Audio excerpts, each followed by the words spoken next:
वर्तमान के गिरनार के श्री नेमिनाथ जिनालय का रोचक इतिहास। गिरनार महातीर्थ के इस मुख्य जिनालय में बैठकर हम में से कईयों ने नेमिनाथ प्रभु का अद्भुत पक्षाल देखा होगा। इस मुख्य जिनालय के बाहर लाइन में खड़े भी रहे होंगे कि कब बारी आएगी और कब प्रभु को स्पर्श करने का मौका मिलेगा। ये वही स्थान है जहाँ पर कदम रखते ही एक भक्त अपनी सारी प्रॉब्लम्स भूल जाता है। आज हम इसी मुख्य जिनालय की कुछ रोचक जानकारी देखेंगे। वर्तमान में जो नेमिनाथ भगवान की प्रतिमा है वह रत्नसार श्रावक द्वारा गिरनार महातीर्थ पर लाई गई। ये हमने पिछले एपिसोड में बात देखी थी। अगर आपने मिस किया तो फिर से देख सकते हैं। आज हम जानेंगे कि आखिर किस तरह the famous king and minister duo राजा सिद्धराज जयसिंह और सज्जन मंत्री द्वारा गिरनार के जिनालयों का जीर्णोद्धार हुआ और मेरक वसही टुंक का निर्माण कैसे हुआ। साथ ही ये भी जानेंगे कि यह जिनालय का नाम कर्ण विहार प्रासाद कैसे रखने में आया। तो प्रस्तुत है गिरनार कर्ण विहार प्रासाद रत्नसार श्रावक गोमेद यक्ष की कथा श्री अंबिका देवी की। इनक्रेडिबली इंटेलिजेंट सज्जन मंत्री ने आशोजवती अमावस नेमिनाथ भगवान। गिरनार हिस्ट्री का एपिसोड 3 आप देख रहे हैं जैन मीडिया। बने रही इस वीडियो के अंत तक। लगभग 900 वर्ष पहले की बात है। एक बार गुजरात के पाटन नगर में कलिकाल सर्वज्ञ पूजा आचार्य श्री हेमचंद्र ऋषि महाराज के उपदेश से पाटन से गिरनार और शत्रुंजय महातीर्थ का छरिपालित पैदल यात्रा संघ निकला था। श्री संघ आचार्य भगवंत सहित वंतली नामक गांव के बाहर ठहरा था। संघ के सभी यात्री स्नान आदि करके उत्तम वस्त्र गहने आदि पहनकर परमात्मा की सेवा पूजा आदि करने में बिजी थे। जिसने ये संघ निकाला था उस संघपति के पास भी बहुत पैसे थे। ये सब देखकर सौरठ राज्य के राजा राखिंगार की नीयत बिगड़ गई। बंदर को सीढ़ी मिल जाए उसी तरह से राजा के मित्रों ने उसे बढ़ावा देते हुए कहा, महाराज इस संघ को लूट लो जिससे आपका धन भंडार भी बढ़ जाएगा। मित्रों की बातों को सुनकर राजा संघ को लूटने का प्लान करने लगा, लेकिन राज मर्यादा का भंग और अपमान होने का डर सता रहा था। राजा संघ को लूटने की ट्रिक सोचने लगा और संघ को एक दिन और रोकने को ट्राई करते हुए उसने संघपति को खबर भिजवाई कि राज कुटुंब में किसी बड़े की मृत्यु हो गई है, इसलिए अच्छा शकुन न होते हुए संघ एक दिन और वंथली में ही रुक जाए। पूज्य आचार्य श्री को राखिंगार की खराब नीयत का पता चल गया, इसलिए उन्होंने संघ को वहां से रवाना होने को कहा। वहां से रवाना होकर संघ श्री शत्रुंजय महातीर्थ की यात्रा करके वापस पाटन नगर आया। उस समय पाटन के राजा सिद्धराज जयसिंह थे। जैसे ही राजा सिद्धराज को राखिंगार द्वारा संघ को लूटने की नीयत का पता चला, वैसे ही राजा ने सौरठ देश पर आक्रमण करके विक्रम संवत 1170 में राखिंगार को हराकर कैद में कर लिया। उस समय महाराज सिद्धराज के मंत्री सज्जन, जो कि जैन धर्म के दृढ़ अनुयायी यानी कि फॉलोअर थे, वे उंदीरा से खंबात जा रहे थे। तभी बीच में सकरपुर नामक एक गांव में वे भावसार के घर पर रुके। भावसार के घर में एक बड़ी कढ़ाई में सोना मोहरे यानी कि गोल्ड कॉइन्स भरी हुई थी। फिर भी किसी कारणवश उसे भावसार कोयला यानी कि कोल ही समझता था। सज्जन मंत्री ने पूछा कि भाई ये सोना मोहरे उसमें क्यों रखी है। भावसार ने सज्जन मंत्री को पुण्यवान समझकर सब सोना मोहरे उसे दे दी, लेकिन सज्जन मंत्री ने भी पराये धन को नहीं लेने का संकल्प किया था और इसलिए मंत्रीश्वर ने वो मोहरे ले जाकर राजा सिद्धराज को दे दी। राजा सिद्धराज सज्जन मंत्री को उनके नाम जैसे ही गुण वाला और पवित्र भावना वाला श्रावक मानकर बहुत खुश हुआ और राज्य में ऊंचा पद देने का डिसाइड किया। राखिंगार की मृत्यु के बाद महामंत्री बाहड़ के कहने पर सज्जन मंत्री को सौराष्ट्र का दंड नायक बनाया गया। यह वही महामंत्री बाहड़ है जिनकी स्टोरी हमने पहले की प्रस्तुति में जानी थी। वो एपिसोड आप फिर से देख सकते हैं। सज्जन मंत्री ने जूनागढ़ को अपना कैपिटल बनाया था और खूब मेहनत करके सज्जन मंत्री ने सौरठ देश को बहुत अच्छे से डेवलप किया था।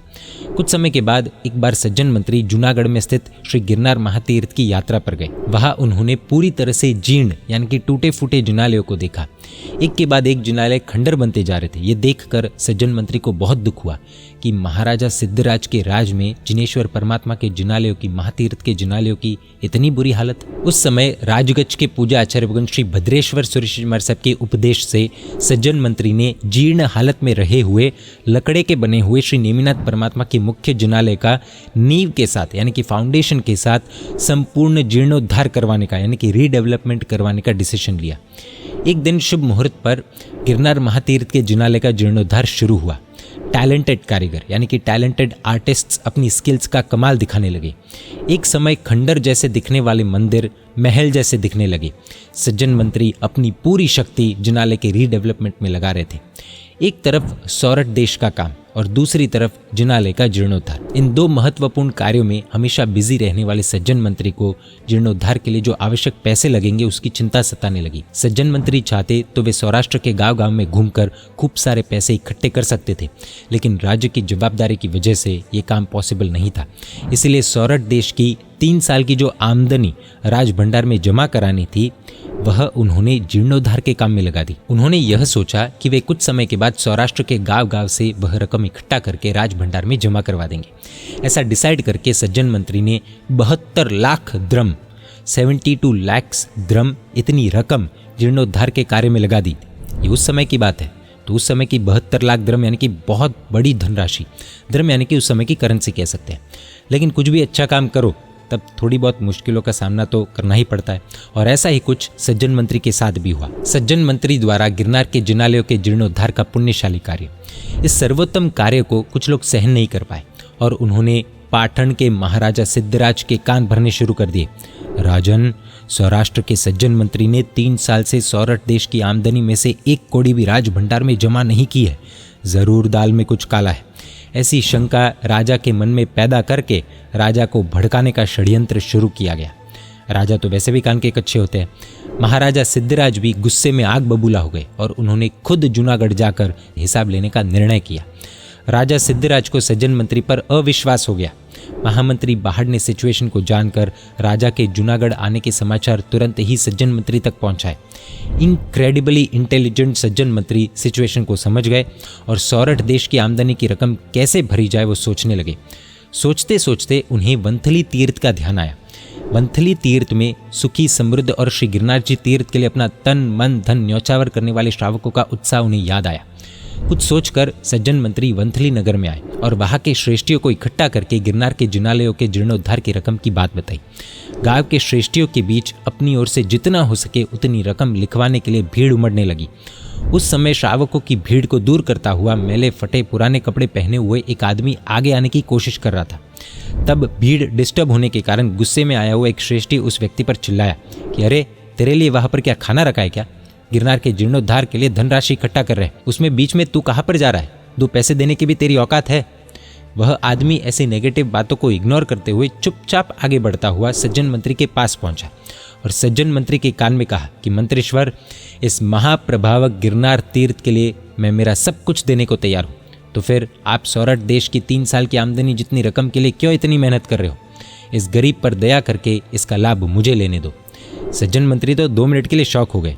ऐसे मैले फटे पुराने कपड़ों वाला व्यक्ति और संपूर्ण रकम देने को तैयार, ये कौन है? कैसे हो सकता है? ऐसा सोचते हुए सज्जन मंत्री ने उस व्यक्ति से उसका नाम पूछा। तब उस व्यक्ति ने कहा कि मेरा नाम भीमा सातरिया है। मंत्रीश्वर, गांव के समृद्ध श्रावक तो बहुत भाग्यशाली है, उनको तो दान पुण्य का मौका मिलते ही रहता है। आज इस गरीब को 2 पैसे का पुण्य कमाने का मौका दे दो तो मेरा जीवन भी धन्य बन जाएगा। ऐसा कहते हुए उस व्यक्ति ने पूरी सभा के सामने अपनी भावना बताई और सज्जन मंत्री के चरण छूकर अपनी झोली फैलाई।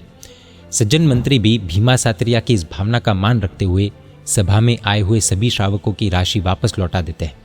भीमा सातरिया से जीर्णोद्धार के लिए रकम देने का वचन लेकर सज्जन मंत्री वापस जूनागढ़ आते हैं। अगले दिन सुबह महाराज सिद्धराज के जूनागढ़ महल में आते ही सज्जन मंत्री सर झुकाकर बहुत ही विनम्रता के साथ उनका स्वागत करते हैं और कुशल मंगल पूछते हैं। तब सज्जन मंत्री के खराब नियत की झूठी बातों से भड़के हुए महाराज के अंदर का गुस्सा फूटता है और वो कहते हैं कि आपके जैसा विश्वासघाती और राजद्रोही इस सौराष्ट्र में ऊंचे पद पर रहे, वहां पर सब कुछ ठीक कैसे हो सकता है?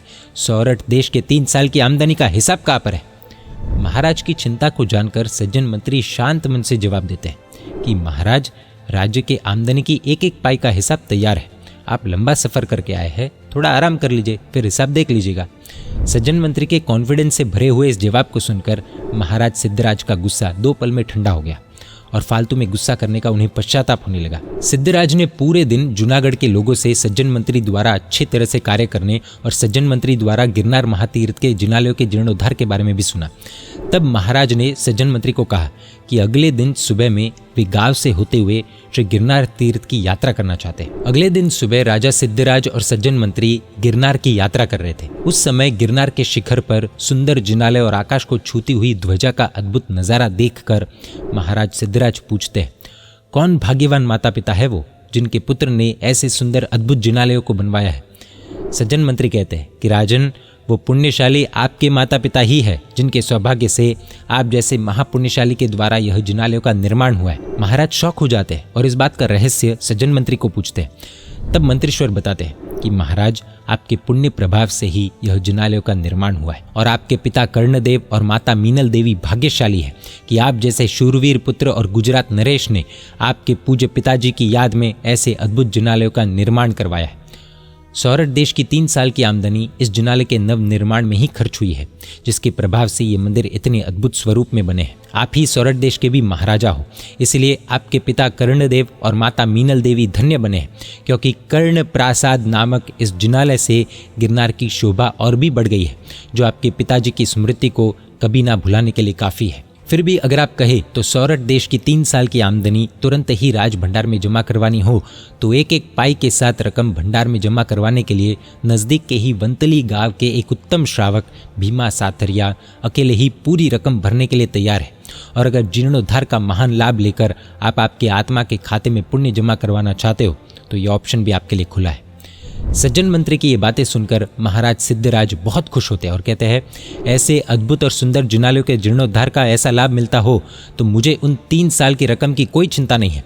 मंत्रीश्वर, आपने तो कमाल कर दिया। आपकी बुद्धि, काम करने का तरीका और वफादारी के लिए मेरे दिल में आपके लिए बहुत सम्मान है। सज्जन मंत्री, आपके लिए मुझे जो शंका हुई उसके लिए मैं क्षमा मांगता हूँ। इस तरफ सज्जन मंत्री के समाचार का इंतजार करते हुए भीमा साथरिया बेचैन हो रहा था कि अभी तक सज्जन मंत्री के कोई भी समाचार क्यों नहीं आए।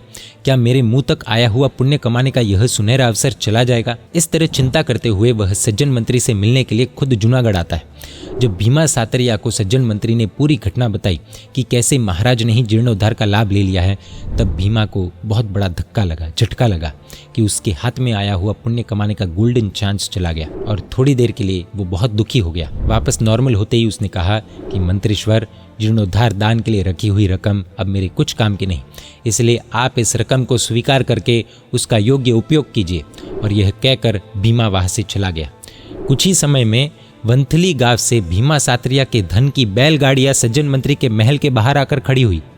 इनक्रेडिबली इंटेलिजेंट सज्जन मंत्री ने इस रकम से गिरनार के एक टुंक मेरक वसही नामक जिनालय का निर्माण करवाया और भीमा साथरिया की ही उदारता और महानता हमेशा लोगों के दिल में बसी रहे, इसलिए मेन जिनालय के पास भीम कुंड नामक एक विशाल कुंड भी बनवाया। तो इस तरह महाराजा सिद्धराज जयसिंह के पिता कर्णदेव की स्मृति में गिरनार के मेन मंदिर का नाम कर्ण विहार प्रासाद रखा गया था, क्योंकि जिनालयों के रीडेवलपमेंट के पूरे खर्च का लाभ राजा ने ले लिया था और भीमा साथरिया जैसे महान श्रावक की स्मृति में भीमकुंड और मेरक वसही जिनालय का निर्माण करवाया गया। अगले एपिसोड में हम जानेंगे कि आखिर किस तरह गिरनार की अधिष्ठायिका देवी अंबिका की उत्पत्ति हुई। जय जिन शासन, जय महावीर।